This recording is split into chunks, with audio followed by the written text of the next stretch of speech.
continue my video here, and I'm going to sound winded because I'm trying to walk fast to get to the one tree in particular. If this place wasn't creepy enough. The sky's getting dark. Looks like it's going to rain soon. So back in July 22nd of 1972, I know the tree I'm looking for.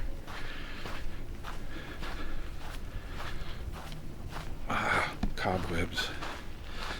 So back in July of 1972, a local sheriff's deputy by the name of Gerard Schaefer was driving his patrol car and found two teenage girls that were hitchhiking.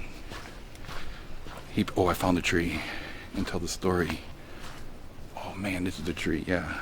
If you go on Google and look up the Devil Tree, Florida, or Port Saint Lucie, this is it. So let me see if I can tell the story. I'm telling you, this is a story I didn't know until yesterday, and I only had a little bit of time to research. July 22nd, 1972, the local sheriff deputy Gerard Schaefer found two teenage girls that were hitchhiking. A 17-year-old Nancy Trotter and an 18-year-old Paula Wells. And he picked them up and took them to where they were going.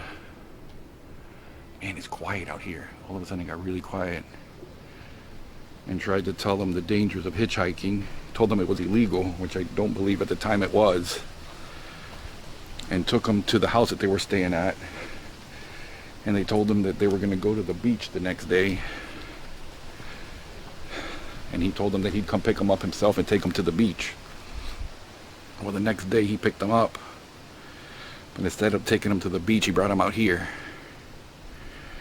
And he tied them. He handcuffed them and tied them to this tree. I'm sure those ropes are long gone. Somebody would have taken them. But he had two ropes already tied to this tree with nooses that he tied around the girls' necks. And had them balancing. He had them handcuffed behind their back on their tippy toes on a board out here. And he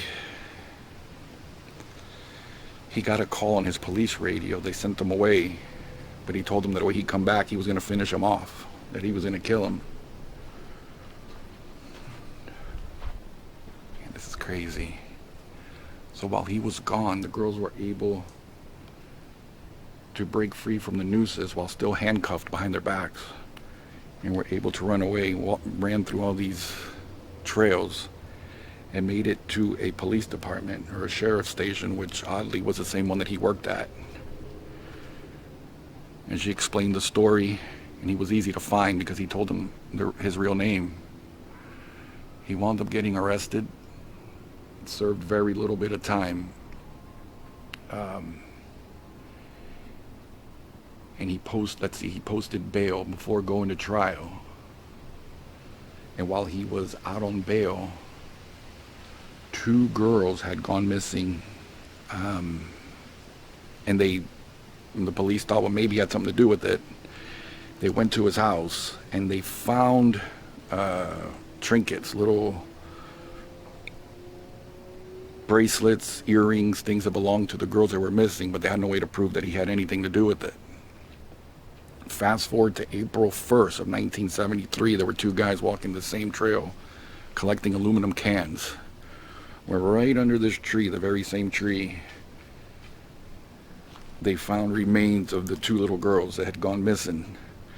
And as soon as the police got here, they recognized the spot as the same place where Gerard Schaefer had the two girls handcuffed. So they right away tied it to him.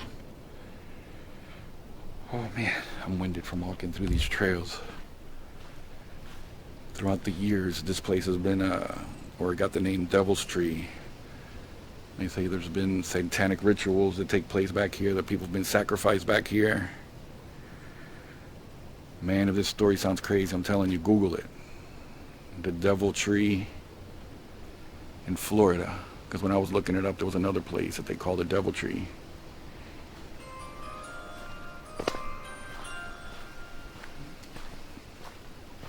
I'm not too prepared for this story because I only had a few hours to research and read about it. But when you go online and find all the pictures, it was right here.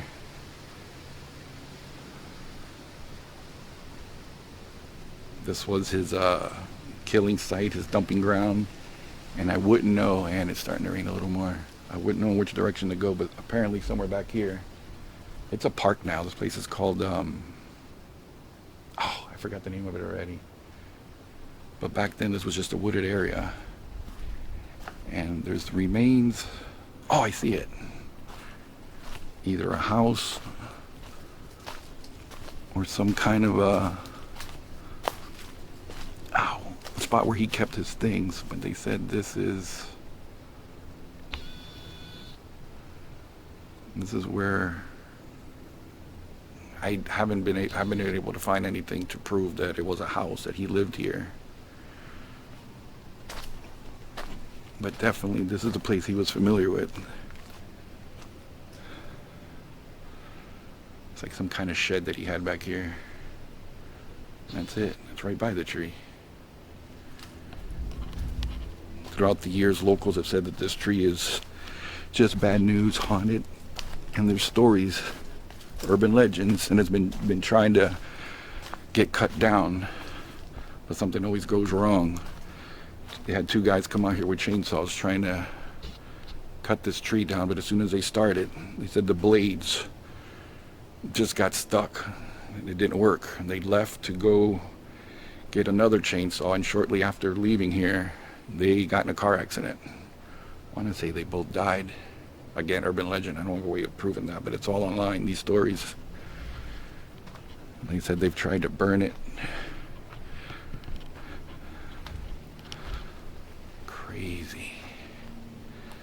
Since I was only like 15 miles away, I had to come here and see the tree for myself.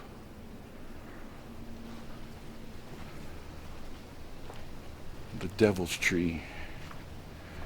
Or look up the Sheriff Deputy Gerard Schaefer. This was his killing spot and burial ground. Right at this tree.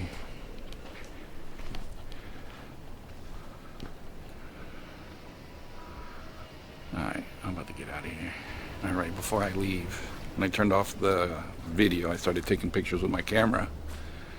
And I looked it up real quick online, and the two girls that had gone missing for years, that they thought maybe the sheriff deputy had something to do with it, that the two guys collecting cans found their bodies buried underneath this tree. It was 17-year-old Susan Place and 16-year-old Georgia Jessup. And the way they were the way they were able to pin it to I forgot his name, Gerard Schaefer, was when the girls left, one of the girls' mom thought it was weird. The guy that picked them up was a little older, and he told them his name was Jerry Shepard, but she wrote down the tag of his car, and that's how they traced it back to the sheriff's deputy. So you can go online. I'm going to maybe update this video or make another one with more information, because there's a connection down to Fort Lauderdale. I'm definitely there all the time, actually heading there today for the Dolphins game tomorrow. That's the house that he grew up in. It was his parents' house all throughout their lives, and a place where he kept a box of all the little collectibles or mementos that he kept from the girls that he killed. Go see if I can find that house. But this is the spot, the Devil Tree.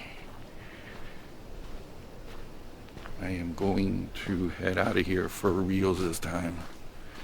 Even for me, who likes to find these places, is a little creepy. Alright.